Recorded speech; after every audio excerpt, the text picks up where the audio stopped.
Pernah sih orang bertanya-tanya, apa yang menjadi syarat pembentukan perancangan perundang-undangan? Lanjut orang belajar sama-sama.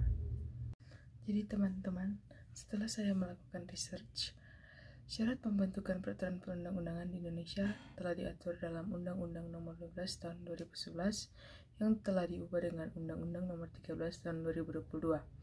Secara umum, syarat-syarat ini terbagi menjadi dua, yaitu syarat formil dan syarat material. Jadi syarat yang pertama, syarat formil, ini berkaitan dengan prosedur, tata cara, dan lembaga yang berwenang dalam pembentukan peraturan perundang-undangan.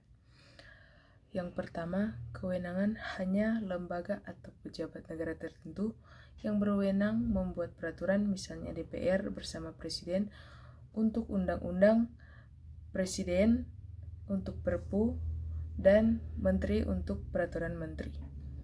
Prosedur dan tata caranya harus sesuai dengan mekanisme yang diatur dalam Undang-Undang Nomor 12 Tahun 2011, seperti adanya perencanaan atau prolegnas, penyusunan, pembahasan, pengesahan atau penetapan, dan pengundangan. Teknik penyusunan harus sesuai dengan pedoman teknik penyusunan mulai dari struktur, bahasa hukum, hingga format resmi. Yang kedua ada syarat material. Syarat ini menyangkut isi, substansi, dan muatan dari peraturan, yaitu di mana peraturan tersebut harus sesuai dengan Pancasila dan Undang-Undang Dasar 1945 sebagai sumber dari segala sumber hukum. Dan juga harus sesuai hierarki peraturan perundang-undangan, di mana tidak boleh bertentangan dengan peraturan-peraturan di atasnya. Dapat dilakukan secara efektif, artinya norma yang dibuat realistis, jelas, dan dapat diterapkan dalam praktek. Juga mengandung asas-asas pembentukan peraturan perundang-undangan yang baik. Yang pertama, kejelasan tujuan peraturan dan mudah dipahami. Yang kedua, dibentuk oleh lembaga atau pejabat yang berwenang. Yang ketiga, materi harus sesuai dengan jenis dan fungsi peraturan. Yang keempat, harus diimplementasikan di masyarakat, bermanfaat dan efektif mencapai tujuan, rumusan harus jelas,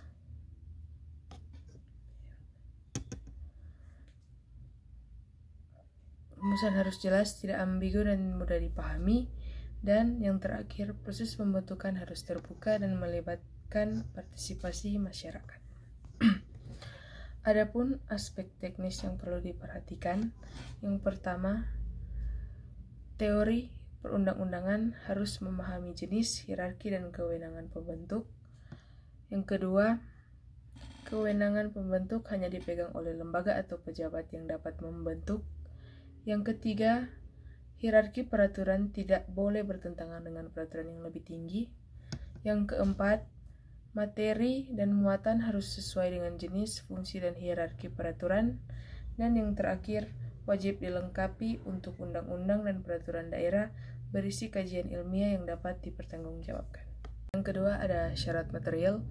Syarat ini menyangkut isi, substansi, dan muatan dari peraturan, yaitu di mana peraturan tersebut harus sesuai dengan Pancasila dan Undang-Undang Dasar 1945 sebagai sumber dari segala sumber hukum. Dan juga harus sesuai hierarki peraturan perundang-undangan, di mana tidak boleh bertentangan dengan peraturan-peraturan di atasnya. Dapat dilakukan secara efektif, artinya norma yang dibuat realistis, jelas, dan dapat diterapkan dalam praktek. Juga mengandung asas-asas pembentukan peraturan perundang-undangan yang baik. Yang pertama, kejelasan tujuan peraturan dan mudah dipahami. Yang kedua, dibentuk oleh lembaga atau pejabat yang berwenang. Yang ketiga, materi harus sesuai dengan jenis dan fungsi peraturan. Yang keempat, harus diimplementasikan di masyarakat, bermanfaat dan efektif mencapai tujuan, rumusan harus jelas,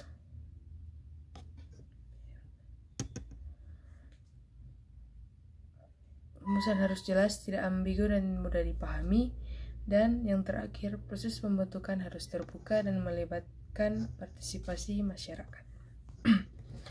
Adapun aspek teknis yang perlu diperhatikan, yang pertama, teori perundang-undangan harus memahami jenis, hierarki, dan kewenangan pembentuk. Yang kedua, kewenangan pembentuk hanya dipegang oleh lembaga atau pejabat yang dapat membentuk. Yang ketiga, hierarki peraturan tidak boleh bertentangan dengan peraturan yang lebih tinggi.